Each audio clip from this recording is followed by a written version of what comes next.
Assalamualaikum warahmatullahi wabarakatuh.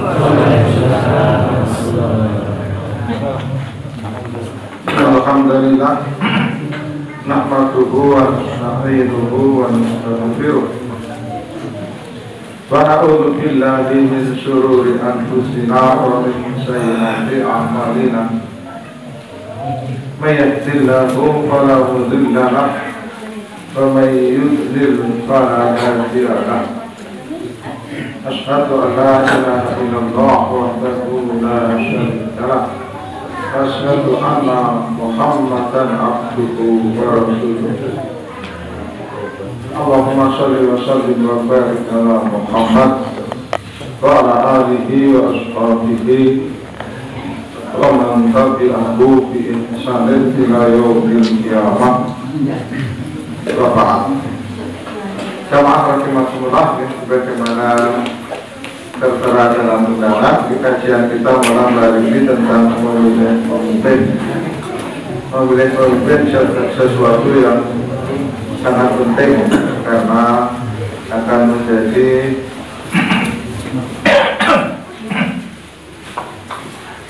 pemimpin kita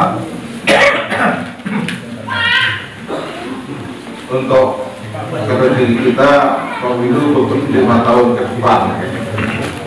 Nah, di dalam Islam memang memilih pemimpin itu sesuatu yang harus, bahkan ketika bepergian saja.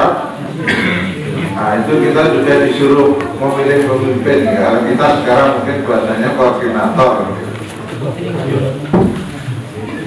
Di dalam sebuah hadis riwayat Imam Abu Dawud dari Abi Hurairah, dari Abi Sa'id Al-Khudri. Terjemahnya yang keliru. Dari Abi Sa'id Al-Khudri, bahwasanya Rasulullah Sallallahu Alaihi Wasallam qala bersabda, "Jika antara satun fi safarin, jika kalian bertiga bepergian, fal yu'amiru ahadahum, hendaklah ia memilih satu orang untuk memimpin."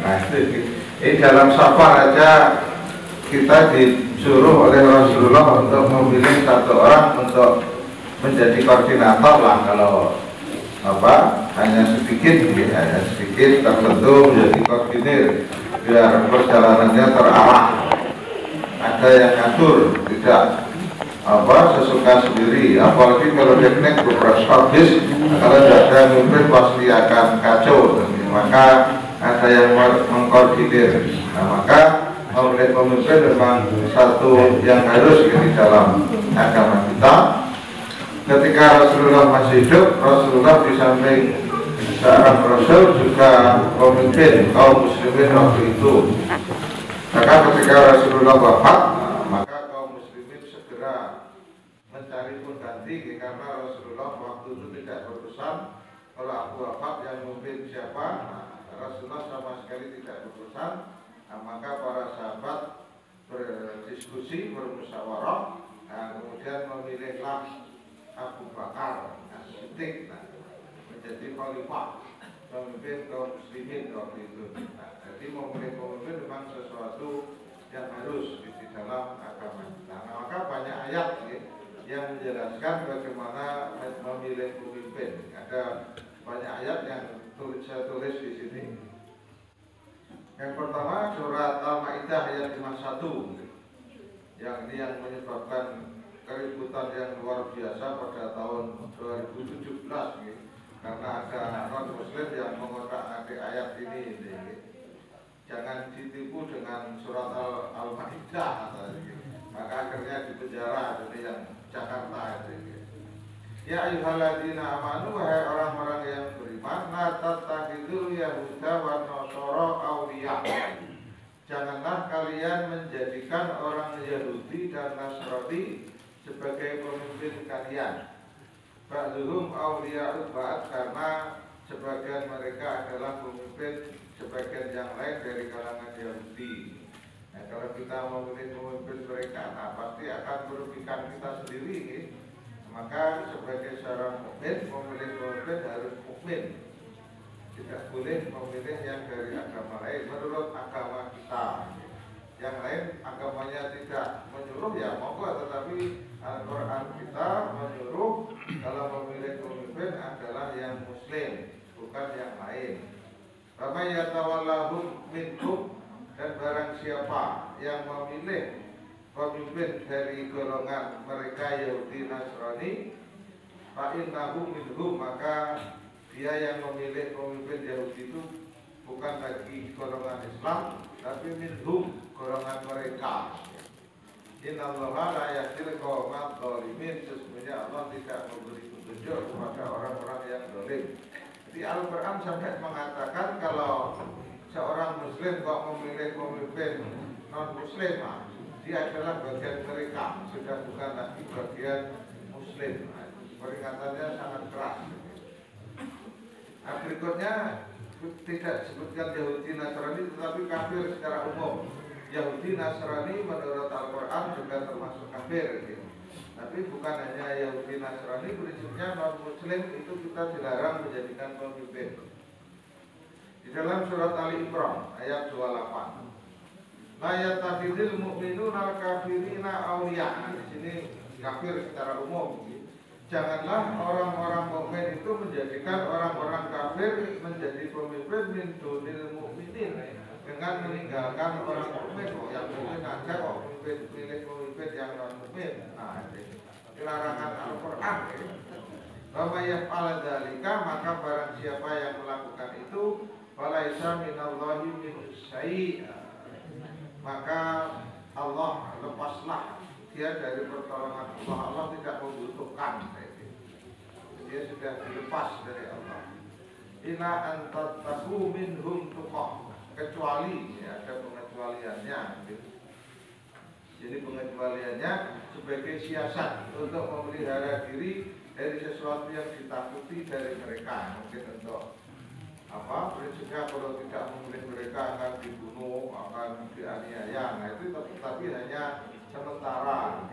Ila antattahu minhum tuqah. Nah, di sini ketika memang tidak ada yang lain, yang pilihannya ya masing-masing orang kafir, ya umpamanya kita di negeri yang minoritas muslim, nah kalau itu tidak masalah ya.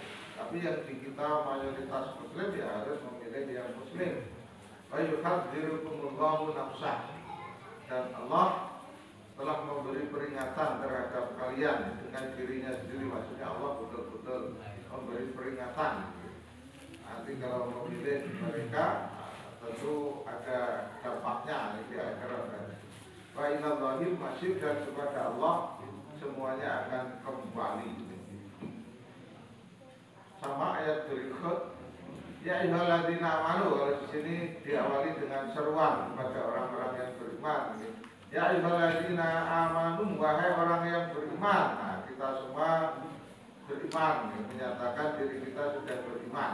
La tattakhidul kafirina, janganlah kalian menjadikan orang-orang kafir auliya sebagai pemimpin min dunil mu'minin, dengan meninggalkan orang-orang yang mukmin. Oh, yang mukmin ada kok milih yang non mukmin. Nah, larangan keras.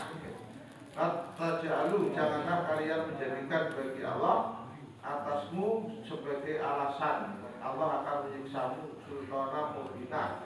Janganlah kalian menjadikan untuk Allah suatu alasan yang jelas untuk menyiksa kalian. Nah, itu kalau kita memilih pemimpin non-muslim, itu sama saja kita mengundang siksa Allah. Kita mengundang, karena siksa Allah belum tentu dari Allah secara langsung ya.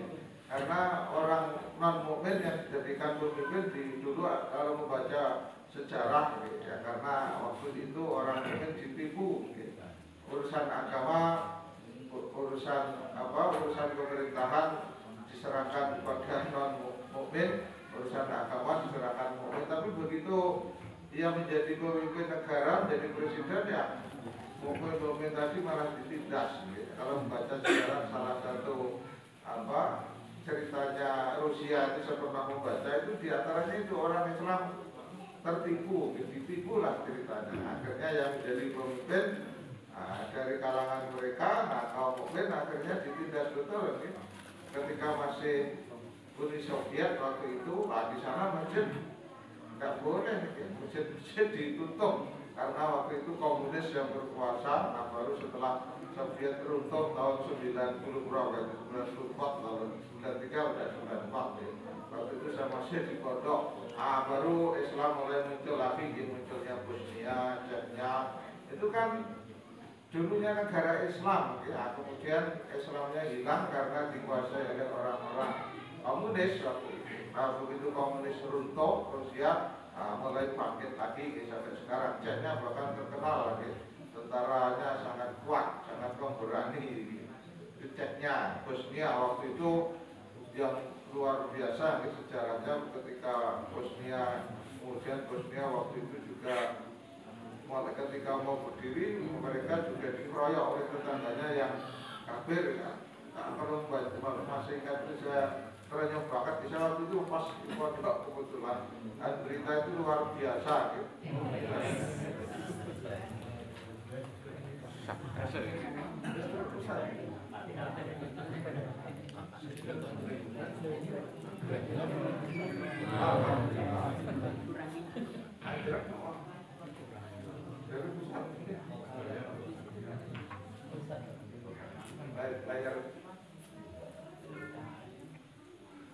Nah itu ya, jadi maka memilih pemimpin adalah sesuatu yang sangat penting. Jangan sampai kita salah memilih, karena kalau kita salah memilih, kita yang akan menjadi susah. Kita yang akan menjadi susah. Sekarang aja kalau saya merasakan susah banget. Sekarang tuh apa-apa dipajaki begitu, ya Allah, luar biasa sekarang. Mau beli ini, beli itu aja ada pajaknya. Padahal seharusnya yang namanya negara itu menyejahterakan rakyat, bukan memeras rakyatnya. Saya merasa sekarang itu diperas. Padahal negara sudah diberi keleluasaan yang luar biasa mengelola sumber daya alam. Ada yang di monopoli yang namanya listrik itu kan hanya negara. Kemudian apalagi BBM, minyak tanah, kita swasta tidak bisa mengelola kan, itu menjadi monopoli pemerintah. Dan itu seharusnya kalau dikelola dengan benar keuntungannya luar biasa, tetapi Pertamina berapa kali rugi gitu. Nah kita karena tadi memilih pemimpinnya memang tidak amanah, aneh. Maka dulu saya pernah ketika pas dalam satu perjalanan itu kebetulan saya bersama salah seorang orang yang diperminyakan kita itu aneh, PLN itu Pertamina itu. Yang namanya dagang itu kalau yang banyak membelikan pasti untung, kalau ini yang membeli dia baru banyak kok rugi, itu memang sesuatu yang aneh. Barangnya habis rugi. Nah itu memang ada sesuatu yang tidak benar. Secara ilmu seharusnya tidak rugi kok, jualannya laris kok. Jualan laris itu kalau rugi sangat tak mungkin. Nah begitu. Nah kemudian berikutnya, bukan hanya yang non muslim, tetapi meskipun muslim tapi dia suka mempermainkan agama, itu juga tidak boleh. Ya ayyuhalladzina amanu, hai orang-orang yang beriman, la tattakhidhu, janganlah kalian menjadikan pemimpin orang-orang alladzina takhadhu dinakum huzwa wa la'ibah, yang menjadikan agamamu menjadi permainan dan senda gurau. Ada calon presiden yang meledek azan dalam puisinya, mungkin panjenengan juga pernah. Saya kemarin videonya ada yang kirim tapi terhapus, kita sih mau tak cari lagi kok tak ketemu, menjadi seorang calon presiden yang baca puisinya itu menghina azan. Azan itu mau ibadah kok teriak-teriak katanya. Nah, azan itu bukan berzikir, tapi azan itu adalah panggilan kepada orang yang beriman, sudah waktunya sholat segera ke masjid, bukan zikir, bukan Allah tidak dengar, karena azan itu bukan panggilan kepada Allah, tapi azan itu adalah seruan kepada orang-orang yang beriman agar segera datang ke masjid, sudah waktunya sholat. Nah itu menunjukkan kalau dia memang tidak paham agama. Orang Anda nggak dikatakan zikir, mau zikir aja teriak-teriak pakai toal gitu. Ada definisinya. Ada saya sebutkan nanti dikira apa istilahnya kampanye hitam. Nah, yang jelas ada videonya, jangan baca internet pasti tetap yaitu minal ladina utul kitab wa min qablikum wal kufara, yaitu dari kalangan ahli kitab dan orang-orang kafir. Ini dua-duanya disebut ahli kitab maupun orang kafir tidak boleh dijadikan sebagai pemimpin, apalagi kalau sudah mempermainkan agama kita. Ternyata bukan hanya orang yang beriman, orang yang lemah imannya pun kadang mempermainkan agama kita. Nah, saya sebutkan tadi itu tidak boleh. Kalau sudah jelas-jelas itu tidak boleh. Nah, apalagi itu suka nonton sesuatu yang sangat saru gitu. Terang-terangan, apa salahnya saya nonton? Nah, itu kita sudah sebutkan, kata jenengan sudah tahu semua kan. Apa salahnya saya nonton? Nah, ini menunjukkan memang mereka orang yang seperti itu secara agama sangat tidak paham, dan agamanya juga menunjukkan sangat lemah, sangat minim. Maka jangan menjadikan mereka sebagai pemimpin. Meskipun dikasih uang, kasih uang 500.000 pokoknya, uang 500.000 mungkin tidak sampai seminggu habis. Sengsaranya 5 tahun, sengsaranya 5 tahun kalau pemimpinnya seperti itu. Kemudian ayat berikut. Di ayatnya sangat banyak, ini hanya sebagian saja yang saya tulis, sebenarnya masih banyak lagi, tapi sudah sangat mencukupi. Ya ibadalladzina amanu, wahai orang-orang yang beriman, la tattakhidu aba'akum wa ikhwanakum awliya'a. Janganlah kalian menjadikan bapak-bapak kalian dan saudara-saudara kalian sebagai pemimpin. Bahkan kita tidak boleh menjadikan bapak kita, saudara kita meskipun beriman, tetapi mereka ini stahabul kufra. Dia lebih senang kepada kekafiran ala iman daripada iman. Meskipun secara zahir beriman, tetapi perilakunya tidak iman. Nah, ini yang disebut istahabul kufra. Meskipun beriman, tetapi mereka lebih senang kepada kekufuran. Suka amalan-amalan yang jelas-jelas melanggar syariat. Nah, ini termasuk tidak boleh.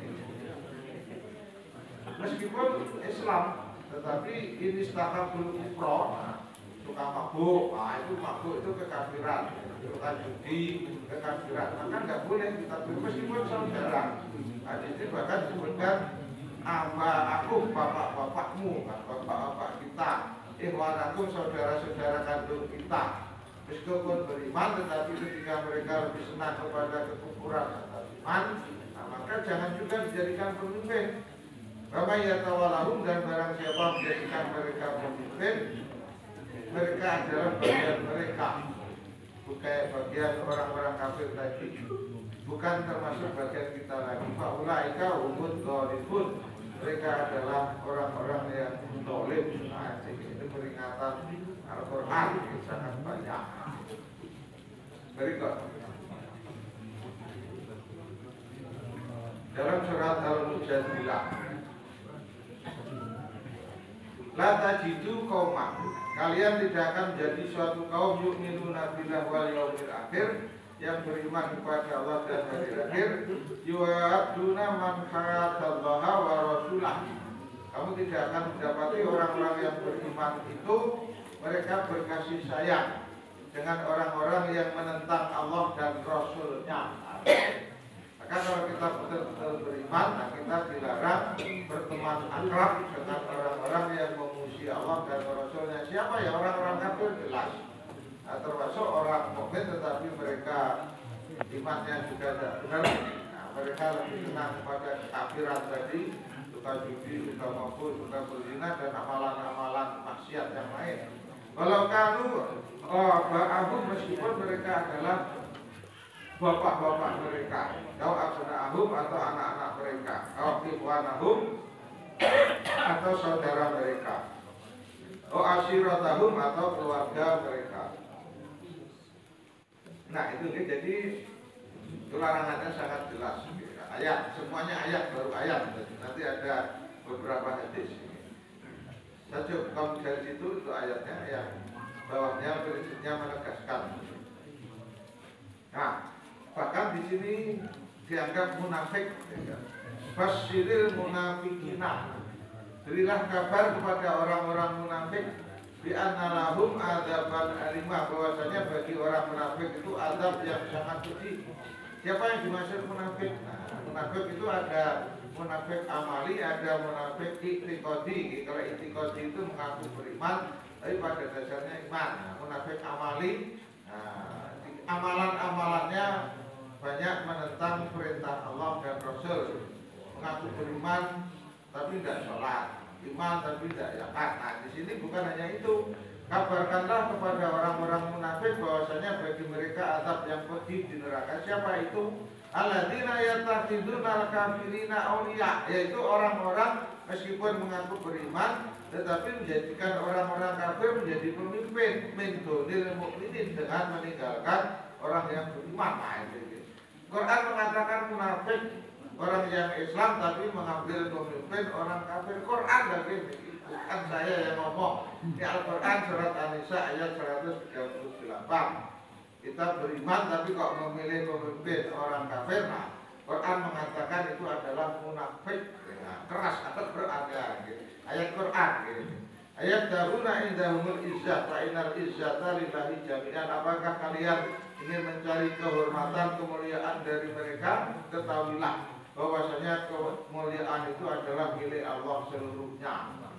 Tidak ada kemuliaan memilih pemimpin orang-orang kafir. Kemuliaan itu adalah milik Allah. Kalau ingin mulia ya mengamalkan apa yang diperintahkan Allah. Begitu. Ini ayatnya juga agak panjang. Tadi surat An-Nisa ayat 138. Berikutnya Ali Imran.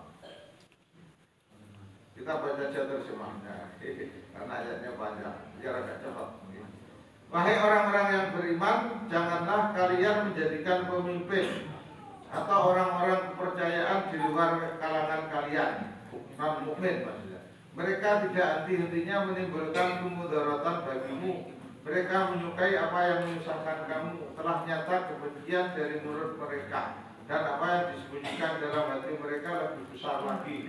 Ini awalnya ceritanya orang-orang munafik pada waktu itu di zaman Rasulullah, yang mereka selalu mengganggu Rasulullah, dan Rasulullah waktu itu tidak membunuh karena mereka secara zahir mengaku beriman dan tidak diperangi, tapi mereka sering membuat kekacauan yang akhirnya puncaknya ketika mereka membuat masjid, tapi masjidnya bukan untuk ibadah yang baik tetapi hanya untuk mengacaukan agar umat Islam terpecah, yang dikenal dengan Masjid Diror. Nah, maka oleh Allah diperintahkan untuk dibakar. Di Masjid Diror itu akhirnya oleh Rasulullah dibakar. Waktu itu didirikan oleh dedekot yang munafik Abdullah bin Ubay bin Salul.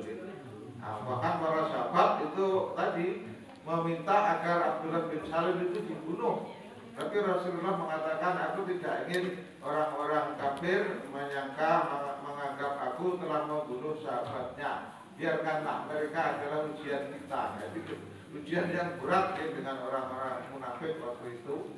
Bahkan anaknya Abdullah bin Ubay, yang nama aslinya anaknya Dubab, kemudian oleh Rasulullah diganti namanya Abdullah. Kamu bukan Dubab, kamu adalah Abdullah bin Abdullah. Waktu itu Abdullah bin Abdullah, anaknya Abdullah bin Ubay, sampai mengatakan, wahai Rasulullah, andaikan bapakku bukan harus dibunuh, maka akulah yang akan membunuhnya. Sampai anaknya mengatakan begitu, karena aku takut kalau dibunuh oleh orang lain, aku nanti akan dendam.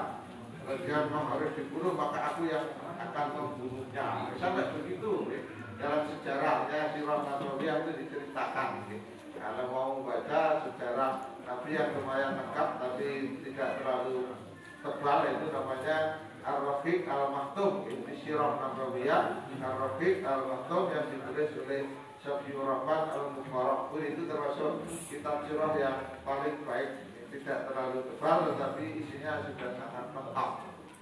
Nah begitu, jadi tentang betul-betul pentingnya memilih pemimpin agar kita tidak salah, agar kita tidak susah. Kalau salah pilih pemimpin ya kita akan susah. telah nyata kebencian dari mulut mereka dan apa yang ada dalam dada mereka lebih besar lagi. Sungguh telah kami terangkan kepadamu ayat-ayat kami, jika kamu memahaminya, begitulah kamu menyukai mereka padahal mereka tidak menyukai kamu. Nah, seperti sekarang ini sebagian orang Kristen membela Palestina di Indonesia, padahal orang Kristen sendiri di sana juga dibunuh. Orang Kristen sendiri kan dibunuh, kan yang dibunuh bukan hanya orang Islam, bahkan saya ada videonya ketika orang Kristen lagi memikul salib, acara mikul salib itu acara apa sebenarnya itu? Paskah kalau nggak salah. Itu diludahi oleh orang-orang Yahudi yang kebetulan papasan itu rakyat bahwa salib tadi diludahi, ya Allah. Itu sampai kebencinya karena orang Yahudi itu tidak mengakui, memang tidak mengakui Kristen, tidak mengakui Isa sebagai nabi. Karena menurut Yahudi nabi mereka tidak sampai Nabi Isa, karena Nabi Isa sudah dianggap membawa agama yang baru, yang berbeda dengan yang dibawa Nabi Musa. Maka orang Yahudi meskipun aslinya mereka adalah agama Allah, tetapi mereka sudah menyimpang. Maka yang satu-satunya agama yang mengakui Isa Nabi hanya agama Islam, selain Kristen. Tapi Kristen kebablasan, di samping Nabi menjadi anak Tuhan sekaligus Tuhan. Maha suci Allah dari apa yang mereka sebut Tuhan. Tidak ada Tuhan selain Allah dan kita. Nah, di sini padahal mereka tidak menyukai kamu, kita menyukai mereka.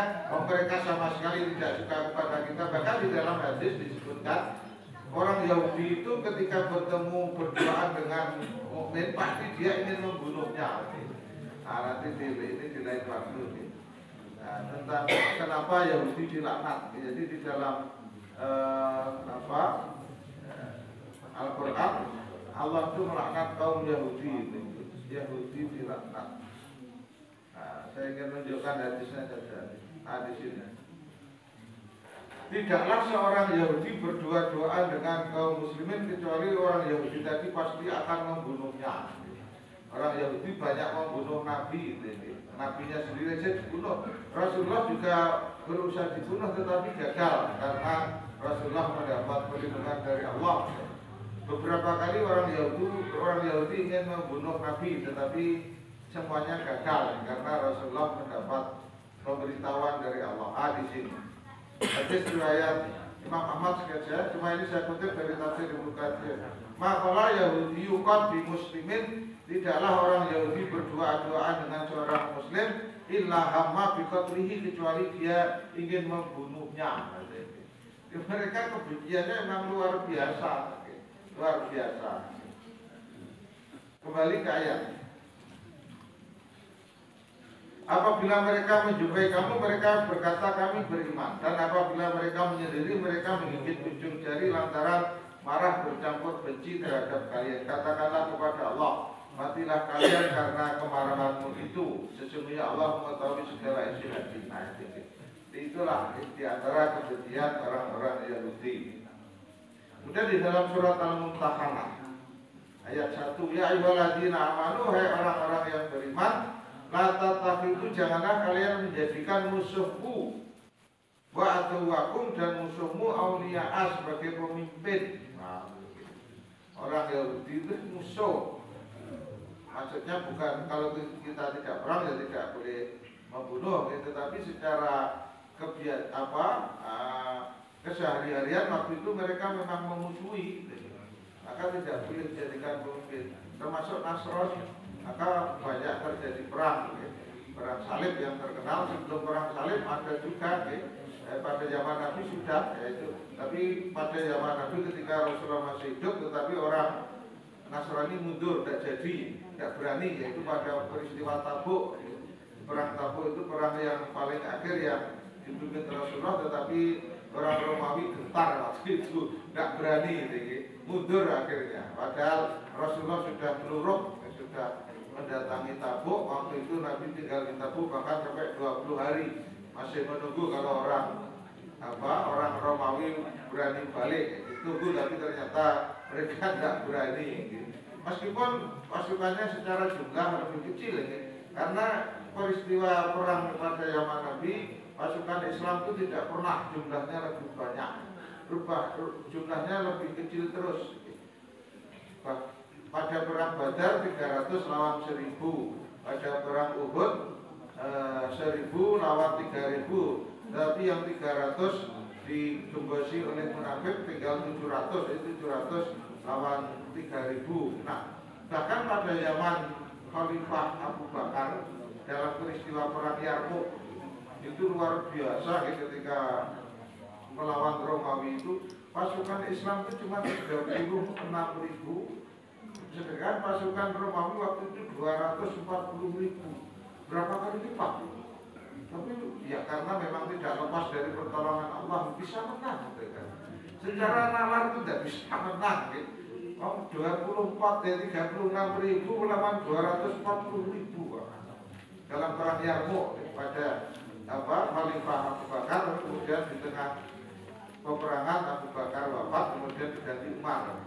Nah, waktu itu yang dipimpin oleh Khalid bin Walid, karena memang panglima perang yang paling luar biasa. Khalid bin Walid itu tidak pernah kalah dalam memimpin perang, luar biasa. Nah itu jadi mereka memang senantiasa ingin memusuhi, bukan hanya ingin, ya juga banyak terjadi. Nah maka dalam agama Islam ketika mereka tidak memerangimu maka jangan diperangi, tapi kalau mereka memerangi ya 40 bulan, nah kita harus melawan. Tapi pada dasarnya kita tidak boleh mendahului perang. Kita berperang itu ketika memang tidak ada jalan lain, harus perang. Tapi pada dasarnya Islam waktu itu Nabi tidak pernah memulai dulu untuk perang. Tapi mereka yang memulai perang Badar kan orang kafir Quraisy mendatangi Madinah. Demikian juga perang Uhud, mereka mendatangi Madinah, kemudian dicegat di Gunung Uhud. Kemudian perang Khandaq, ya waktu itu ketika perang Khandaq Nabi tidak keluar dari kota Madinah, tapi kota Madinah dikelilingi parit, dibuat parit. Nah, itu. Jadi tidak pernah mengawali perang. Tapi karena mereka yang mengawali perang, memang pernah beberapa kali keluar, perangnya tidak di Madinah karena memang mereka sudah ada keinginan menyerang, maka disambut di luar Madinah. Karena kalau perangnya di kota, nah itu kasihan yang anak-anak, ya, yang kaum perempuan, karena bisa juga menjadi korban. Maka perangnya tidak lagi di kota. Cuma sekali perangnya di kota Madinah, yaitu ketika perang Khandaq. Perang Khandaq pun dalam riwayat tidak jadi perang, ya, karena orang kafir Quraisy itu tidak bisa masuk, tidak bisa menembus parit tadi yang dilubangi sampai dalam, ya, mereka tidak bisa lompat. Nah, mereka membuat kemah di luar parit yang kemudian Allah menurunkan badai pasir yang memporak-porandakan perkemahan mereka. Akhirnya mereka pulang, tidak jadi perang. Perangnya mereka melawan angin kencang bersama badai pasir, ya, mereka sudah tidak mampu, ya, akhirnya mereka pulang sendiri. Itu hampir sebulan kota Madinah dikepung dalam perang Khandaq itu, tetapi akhirnya mereka pulang, ya, karena mereka tidak kuat menerima badai pasir tadi. Demikian di beberapa ayat, yang ini masih ada satu ayat yang sama. Jadi memilih pemimpin betul-betul kita diutamakan adalah yang paling soleh, paling soleh. Maka Abu Bakar waktu itu yang terpilih karena memang Abu Bakar termasuk orang yang paling soleh di antara sahabat, termasuk sahabat paling dekat Nabi. Ketika hijrah, Abu Bakarlah yang menemani. Ketika Rasulullah sakit, maka Abu Bakar juga yang disuruh menjadi imam. Nah, maka ketika musyawarah, salah satu yang mereka akhirnya semuanya sepakat adalah salah seorang sahabat, Rasulullah saja menyuruh Abu Bakar untuk menggantikannya ketika sakit untuk urusan akhirat. Rasulullah saja ridho Abu Bakar memimpin kita dalam urusan akhirat. Apakah kita tidak ridho Abu Bakar mengurus kita dalam urusan dunia? Nah, itu. Jadi Rasulullah saja ridho terhadap Abu Bakar untuk urusan akhirat. apakah kita tidak ridho terhadap Abu Bakar untuk mengurusi dunia kita. Nah, di alasan itu akhirnya mereka sepakat Abu Bakar yang dipilih menjadi khalifah.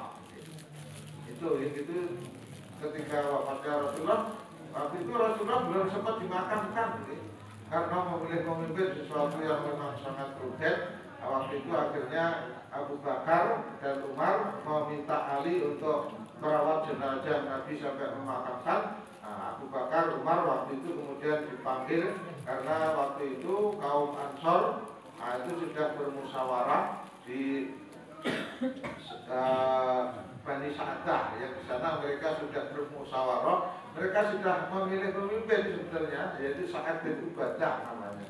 Tapi kemudian Sa'ad bin Ubadah mengelak, ini kita musyawarah baru dari kaum Ansor, tidak ada kaum Muhajirin yang di sini, maka panggillah kaum Muhajirin. Nah, maka datanglah Abu Bakar dan Umar tadi yang sebelumnya beliau di rumah duka Rasulullah, tapi karena ada urusan duka yang penting, akhirnya untuk mengurusi jenazah itu diserahkan kepada Ali.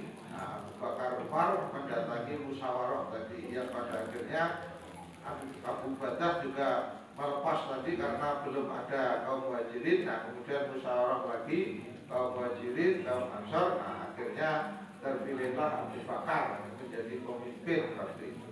Yang dipilih yang terbaik mertua Rasulullah, kan? Di Abu Bakar itu mertua Rasulullah. 4 khalifah itu 2 mertua, 2 menantu. Abu Bakar, Umar itu mertua Rasulullah, Utsman bin Affan dan Ali itu menantu Rasulullah. Maka mereka adalah orang-orang terbaik di masanya. Berikut. Nah, di antara kita memilih pemimpin adalah bagaimana pertemanannya. Dari Abu Hurairah riwayat Imam Ahmad, Abu Dawud dan Tirmidzi. Telah bersabda Rasulullah Shallallahu Alaihi Wasallam, ar-rajulu ala dini khalilihi. Seseorang itu akan mengikuti agama temannya. Oleh karena itu, falyanzur akadukum may yukhallil. Maka lihatlah siapa seseorang itu dia berteman, kepada siapa ia berteman. Nah, kalau temannya orang-orang yang tidak baik, berarti tidak baik. Kalau temannya orang-orang yang soleh, berarti dia kemungkinan besar baik. Nah, maka yang kita lihat di video-video, di berita-berita, di antara calon presiden, pergaulannya dengan apa itu dikenal dengan apa? 9 naga. Nah, itu memang tidak lepas dari situ. Kalau sudah dengan itu nanti kita akan susah. Mereka dibiayai oleh konglomerat yang sangat kaya raya. Ada fotonya jelas, jadi kita juga banyak. Ada calon presiden yang memang mereka di backup untuk dananya oleh orang-orang yang menguasai ekonomi Indonesia. Maka kalau kita milih itu, kekayaan kita semakin habis. Berikut. Memang di akhir zaman hal-hal seperti ini akan terjadi. Ini peringatan Rasulullah agar kita memang berhati-hati. Telah bersabda Rasulullah Shallallahu Alaihi Wasallam, sayati alam nasi, akan datang kepada umat manusia sanawatun, tahun-tahun, khoddaatun, yang penuh dengan kebohongan, penuh dengan ketidakjujuran. Ini terjemahannya apa? Penuh dengan kedustaan, sama. Penuh dengan kebohongan, kedustaan. Disadiku bihal kadhib, orang yang berdusta malah dipercaya. Baikkan ribu biasatik, orang yang jujur yang benar malah tidak dipakai, dianggap berdusta. Nah, yang sekarang juga sudah mulai ada. Baik tamanu bihal fa'in, orang yang berkhianat malah diberi percaya. Baik kawanu bihal amin, orang yang terpercaya yang amanah malah dianggap berkhianat. Bayatiku bihal ruwai bidoh, dan waktu itu muncullah ruwai bidah, turut bicaralah ruwai bidah. Kila wa ruwai bidah ya Rasulullah. Ya Rasulullah, siapa itu ruwai bidah? At-tabiru bi amril amah, yaitu orang bodoh yang mengurusi perkara umum, mengurusi urusan orang banyak. Tapi dia bodoh, orang bodoh tapi dipilih menjadi pemimpin. Nah, jadi maka memilih pemimpin pun pemimpin yang cerdas, bukan pemimpin yang bodoh, karena dia yang membodohi bukan kita, mereka dibodohi oleh para pengusaha agar pengusaha itu semakin kaya, ya, untuk memperkaya pribadi-pribadi yang tidak baik tadi. Nah, karena dia bodoh, tidak tahu caranya. Kalau dia dibodohi, pemimpin yang dibodohi itu berikutnya. Berikut dari Abu Maryam Al-Asdi, Akhbaro, ia mengabarkan kepada Muawiyah, Sami itu aku mendengar Rasulullah sallallahu alaihi wasallam yaqulu, man wallahu Allahu azza wa jalla syai'an minal amril muslimin fahtajaba duna hajatihim wa khallatihim wa faqrihim ihtajaballahu anhu duna hajatihi wa khallatihi. Siapa yang diserai oleh Allah mengatur kepentingan kaum muslimin, nah, ya bahasa kita ya diangkat menjadi pemimpin. Barang siapa yang diserai oleh Allah untuk memimpin, ditakdirkan dia menjadi pemimpin, yang kemudian ia sembunyi dari hajat kepentingan orang banyak, kepentingan umum masyarakat, tidak mempedulikan kepentingan masyarakat, maka Allah akan menolak hajat, kepentingan dan kebutuhannya pada hari kiamat. Itu ancaman kepada pemimpin yang tidak amanah. Di akhirat nanti akan mendapatkan kesusahan yang berat. Maka kemudian Muawiyah mengangkat seorang untuk melayani segala hajat kebutuhan orang, segala kebutuhan rakyat. Mengangkat kalau kita ya menteri lah, menteri yang ngurusi untuk kesejahteraan rakyat. Tapi ya kayaknya sekarang meskipun ada juga tidak efektif, menteri sosial lah kalau kita. Nah, menteri sosial itu seharusnya kan memang ngurusi orang-orang miskin, anak-anak yatim, terlantar.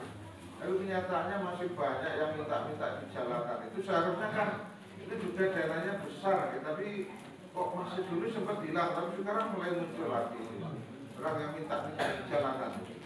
Padahal seharusnya dananya luar biasa, besar. Dan itu undang-undang kan fakir miskin dipelihara oleh negara kan dalam undang-undang dasar ayat berapa saya lupa sekarang. Itu dulu apa? Sekarang sudah tidak ingat. Jadi undang-undang dasarnya kan jelas kan, fakir miskin itu adalah tanggungan negara.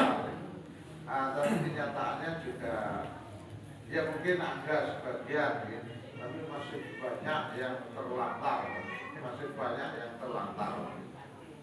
Tanggung jawab pemimpin. Dari Makil bin Yasar, riwayat Bukhari Muslim. Dari Makil bin Yasar tadi, aku mendengar Nabi Shallallahu Alaihi Wasallam bersabda, Mamin abdin, tidaklah suatu hamba, seorang hamba diberi amanah oleh Allah untuk memimpin rakyat. Kemudian ketika ia mati, ia masih menipu rakyatnya, melainkan Allah mengharamkan baginya surga. Menipu rakyatnya. Seharusnya rakyat itu makmur, seharusnya yang miskin diurus negara, tapi masih banyak gelandangan yang tidak punya rumah, yang ya keleleran, tidurnya sak-sae.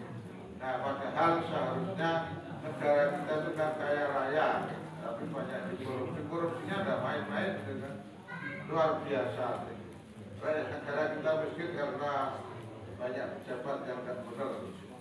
Dan yang namanya PLN, Telkom, kemudian Pertamina itu kan sebetulnya penghasilannya sangat besar, gitu.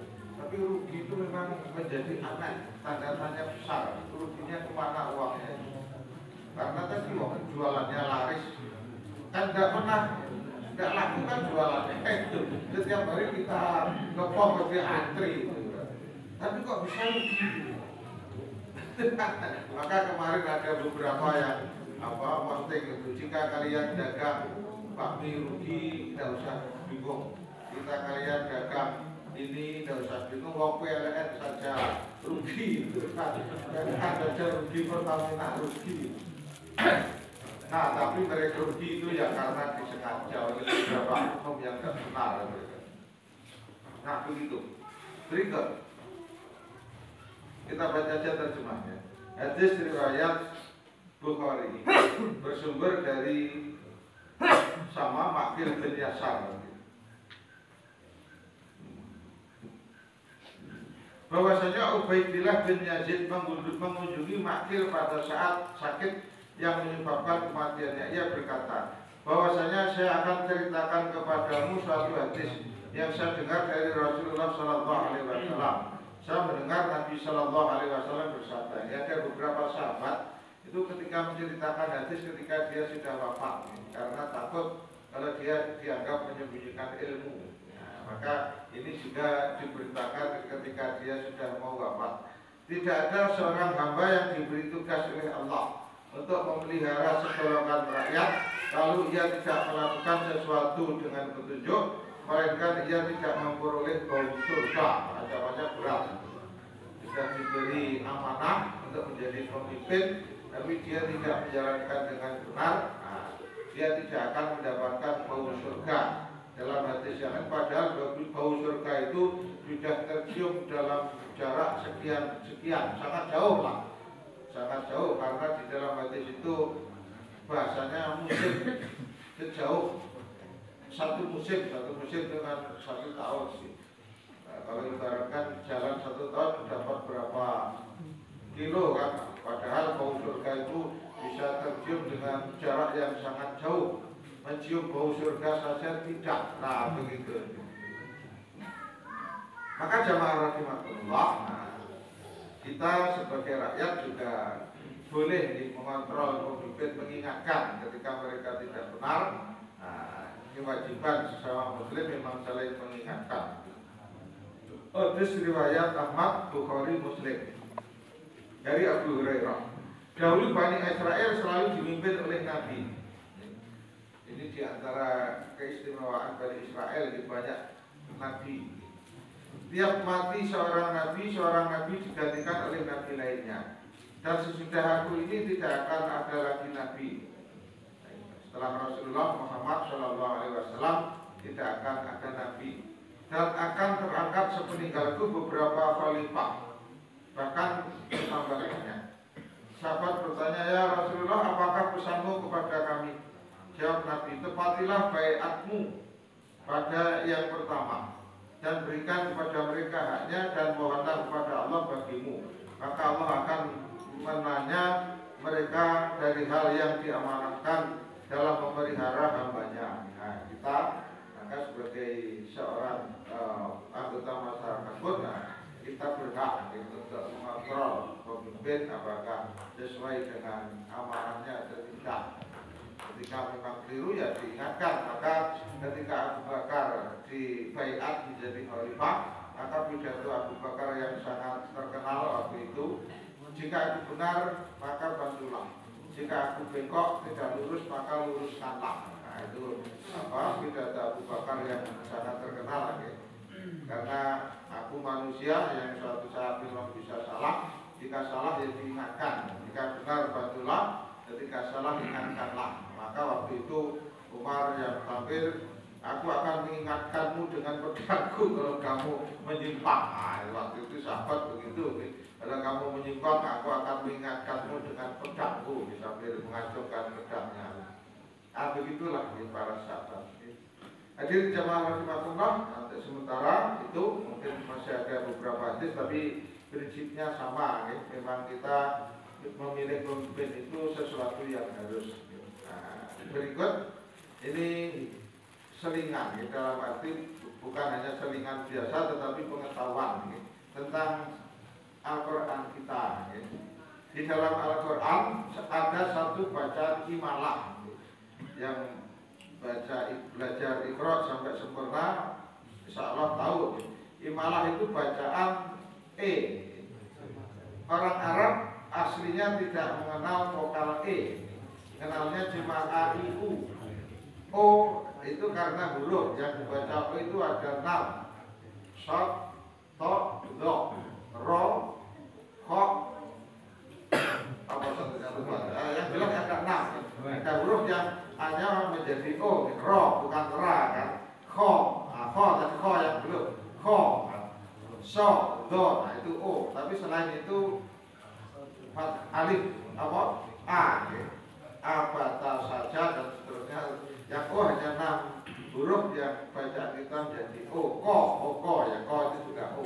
Nah, tetapi ada yang dibaca di dalam Al-Quran cuma satu dalam surat Hud, yaitu doa ketika naik kapal, doanya Nabi Nuh, Bismillahi majreha wa mursaha.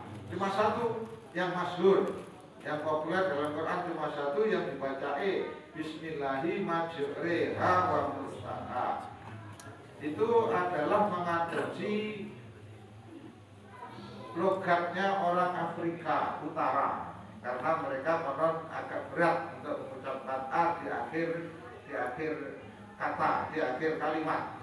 Nah, maka prinsipnya ketika Al-Quran itu diakhiri dengan alif kemudian ya, itu secara hukum itu boleh dibaca tetapi kita tidak populer. Itu saya masih ingat ketika Qori Muhammad Yeta itu ketika membaca Wadruha, itu bukan Wadruha tapi Wadruhe Walaili Idha Sajid. Nah, ini bisa menemukan video bacanya orang Afrika yang membaca nah, jangan kalau ada yang baca jangan kaget, tapi kalau imam jangan baca di sini. Bingung nanti orang ini bacaan mana.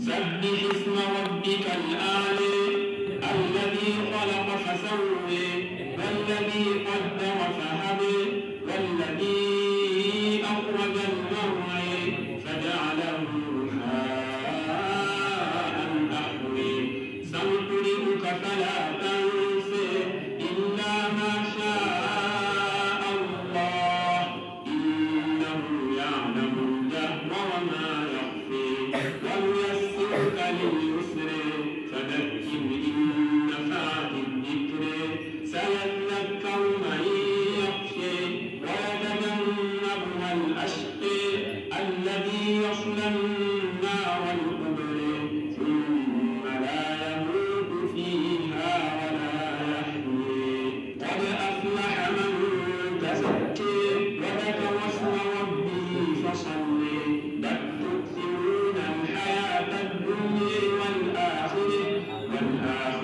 خير وأبقى إن هذا لفي الصحف الأولى صحف إبراهيم وموسى. Nah itu jadi kalau di dalam ilmu tafsir dinamakan bagian dari qiraah sab'ah. Jadi di dalam ilmu tafsir itu ada bahasa namanya qiraah sab'ah. Jadi ada beberapa kata dalam Al-Quran yang bacaannya berbeda dengan yang biasa kita baca. Nah, yang paling populer imalah, tapi sebenarnya ada yang lain, Tapi saya tidak terlalu mendalami itu, saya juga tidak tahu beberapa. Yang paling populer ini qiraah sab'ah. Di Quran itu bisa dibaca dengan 7 bacaan, ada 7 bacaan. Tapi ya kita yang masyhur yang kita pakai di Indonesia yang masyhur, yang bersumber dari riwayat Hafs istilahnya kalau kita. Nah, karena tadi ada beberapa kaum untuk melafalkan beberapa huruf itu sulit. Tidak usah jauh-jauh, orang Sunda itu bilang F itu kan sulit toh. P kan orang Lampar juga bilang F itu susah, pa biasanya. Bukan fa tapi pa, sulit. Nah, kalau orang Jawa itu kan paling mudah lidah. Dulu kan bahasa mana saja gampang kalau orang Jawa. Tapi orang Jepang itu konon susah kalau bilang R. Cina juga begitu. Nah, maka Al-Quran itu mengakui dibolehkan dengan beberapa logat tadi. Tapi kita kalau yang tidak mempelajari ilmu qiraah ya tidak tahu. Nah, karena bukan sesuatu yang harus, maka itu juga tidak terlalu diajarkan. Tapi yang belajar itu biasanya kalau yang di pondok, di sana ada pelajaran namanya ilmu Al-Quran atau ilmu tafsir, ya itu dikaji kalau di sana. Kalau yang tidak belajar itu tidak tahu. Maka ini hanya pengetahuan saja. Suatu saat kok Ada bacanya itu secara hukum tidak keliru. Begitu saja. Saya kira demikian. Monggo kalau ada 1-2 pertanyaan. Monggo Bapak Ibu sekiranya ada yang mau disampaikan pertanyaan atau apa, monggo. Yang prinsip bahwa dari tadi yang disampaikan oleh Ustaz Darussalam terkait di dalam memilih pemimpin, kita perlu hati-hati ya, tidak asal kemudian memilih. Jadi tadi ada larangan untuk memilih yang bukan Islam ya. Kalau yang dipilih itu semuanya Islam, maka dipilih yang paling Islam, yang paling baik agamanya. Kalau misalnya semuanya tidak ada yang Islam ya, seandainya dipilih yang paling tidak memusuhi Islam. Jadi monggo, tadi di pengantar Pak Tikno sudah menyampaikan juga. Sebentar lagi tanggal 14 Februari 2024 kita ini punya tanggung jawab untuk memilih pemimpin dan juga wakil. Maka sekali lagi ini mohon untuk diperhatikan ya. Karena pada akhirnya meskipun mungkin ketika memilih itu waktunya itu pendek, tetapi akibatnya itu bisa sangat lama. Akibat di dunia itu saja sudah sampai 5 tahun nanti kalau salah memimpin, apalagi nanti di akhirat itu lebih berat lagi. Ini yang pertama. Kemudian yang kedua, seringkali ketika ada pilihan-pilihan sampai tingkat yang paling bawah, mungkin pilihan lurah saja, kemudian seringkali ada yang terkait dengan ya, politik uang ya, ada uang, maka itu juga perlu hati-hati. Kalau memungkinkan untuk ditolak. Kalau terpaksanya diterima tapi tidak dipilih. Nah, karena apa? Baik yang menyuap maupun yang disuap sama-sama arrosi wal murtasi binar, tidak berdosa, cuma masuk neraka. Tidak berdosa karena di dalam hatinya kan tidak berdosa, tidak ada kata-kata tidak berdosa, tapi binar masuk neraka. Ini monggo Bapak Ibu sekira monggo. Ibu dulu. Assalamualaikum warahmatullahi wabarakatuh. Mau tanya Pak Ustaz mengenai ibadah sehari-hari. Bacaan basmalah dibaca dengan sir, dan yang tidak menurut penjelasan itu 1. Yang 2 itu misalnya kita sunat sebelum iqomah itu, kemudian ada apa yang sudah muadzin angkat itu diteruskan atau batal, setelah sudah tahiyat atau gimana? Jadi itu minta penjelasan dari Pak. Terima kasih. Assalamualaikum warahmatullahi wabarakatuh. Terima kasih Ibu. Jadi pertanyaannya yang pertama itu untuk bacaan basmalah di dalam sholat itu dibaca sir atau jahar. Yang kedua itu kalau misalnya kita sedang antara adzan dan iqomah, sedang misalnya sholat tahiyatul masjid atau mungkin sholat sunat qobliyah misalnya, kemudian muadzin itu memandangkan iqomah, sholatnya digugurkan atau diselesaikan atau menunggu atau dilanjutkan, tetapi konsekuensinya nanti terlambat untuk mengawali jamaah. Itu dulu Bapak, nanti biar enggak lupa.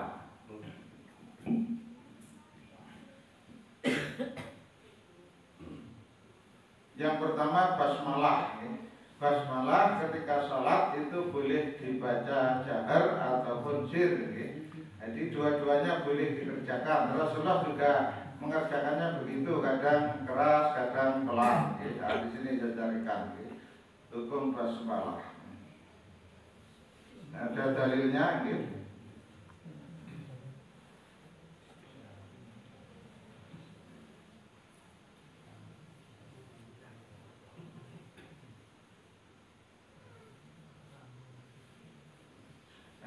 dua-duanya ada dalilnya, gitu. Pelan dan keras juga, yang pelan ada dalilnya, yang keras juga ada dalilnya. Ini bahkan putusan Majelis Tarjih juga sudah menyatakan demikian. Gitu. Jadi kalau panjenengan membaca putusan tarjih, nah di sana juga ada riwayat itu. Nah, yang pertama di sini, yang pertama yang tidak yang membaca basmalah yang pertama dari Ummu Salamah. Anha suilat, dia ditanya mengenai bacaan Rasulullah Sallallahu Alaihi Wasallam. Faqalat, maka beliau berkata, karena yuqaddi'u qira'atahu ayatan. Beliau membacanya terpisah-pisah antara ayat dengan ayat. Jadi tiap ayat berhenti kalau membaca Al-Fatihah, tidak disambung langsung. Nah, maka beliau mengatakan Bismillahirrahmanirrahim, berhenti Alhamdulillahirabbil alamin, dan seterusnya sampai selesai. Ini riwayat Imam Ahmad, Abu Dawud, Tirmidzi, dan Al-Hakim. Ini yang bacaan basmalahnya berarti keras, jahar.